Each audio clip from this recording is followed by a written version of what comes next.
Alright, ladies and gentlemen, welcome to Abinyamanga Media for today's stories and detailed analysis from Kenya and all the four corners of the world. Once again, ladies and gentlemen, welcome to our channel. If you're watching this channel for the first time, take a second, subscribe to our channel, and also you can like this video. Now, Kenyans on social media have put the government under frustration, especially on X, by mobilizing and sending emails to the international community, including international medias and international dignitaries. That includes presidents of other countries, queens and kings, and prime ministers from other countries all over the world. They are doing so by telling those dignitaries not to visit Kenya, decampaigning things that happen in Kenya, and even saying, exposing some of the things that are ongoing in the country.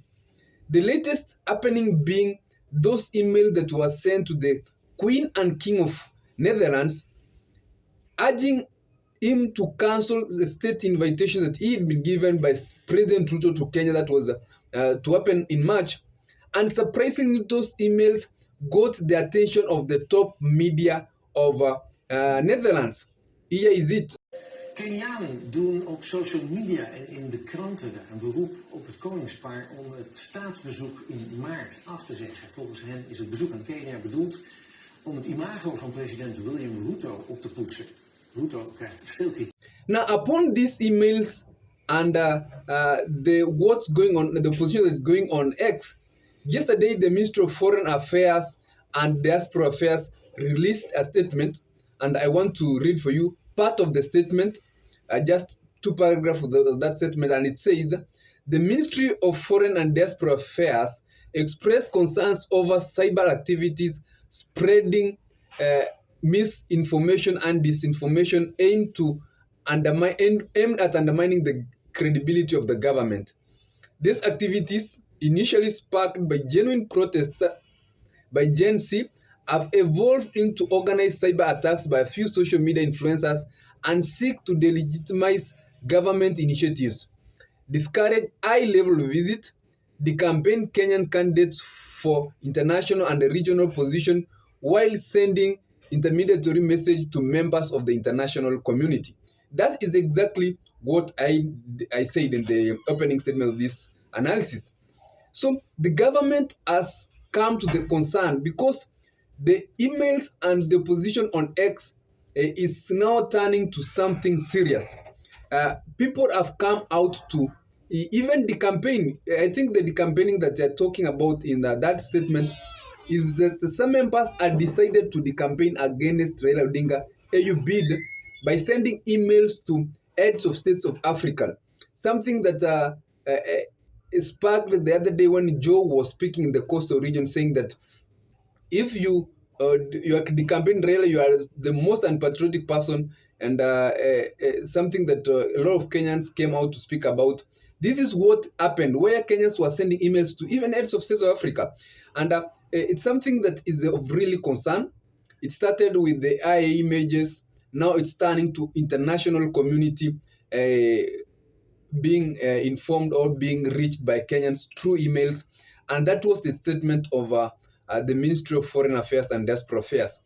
Now, another statement that came out that is going to form the basis of this analysis is the statement that now the government directs all social media companies operating in the country to establish a physical presence. This means that all medias, that include X, Facebook, and all the medias, they should have a physical presence, that I think is a physical office in the country. This is because I believe the government wants to go and discuss some of the issues that are happening with these companies, including controlling some of these attacks that are happening online and the position that has been created on X towards the government, because it's very difficult to control this opposition, because these media are not medias belonging to the government of Kenya or individuals of Kenya, not even individuals of Africa, because X is an international platform.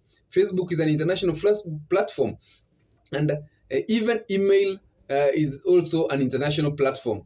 And the government has come there to express how it's being frustrated by Kenyans, and I think it's an opposition that Kenyans have effectively used to raise some issues.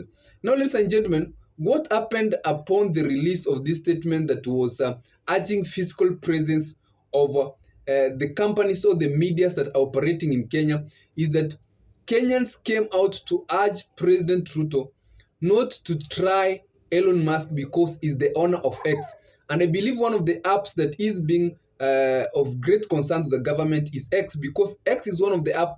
The X is one of the apps that is being used more specifically to mobilize, send emails, share information of top leaders across the country, even in Kenya. Even during the inject times when people were sending messages to members of parliament and other people in the country to raise issues of concern, it was X that was used to mobilize.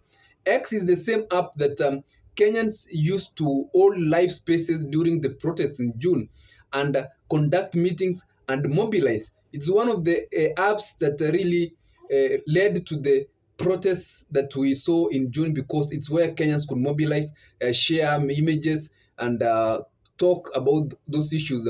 And it's now extending its opposition to the international community, and the government has raised issues. Now, Kenyans yesterday are urging the government not to try to touch X because X is owned by Elon Musk. Elon Musk is the international billionaire who bought the X. It was formerly known as Twitter, and when once he had bought it, he changed the name to X. And the Kenyans were saying that if Brazil were unable to control the X, when the X was this such happened in Brazil, but Elon Musk stood with the people of Brazil, and Kenyans were relating it to what happened in Brazil and asking the government not to try Elon Musk because it's a war that all are fight that they cannot succeed.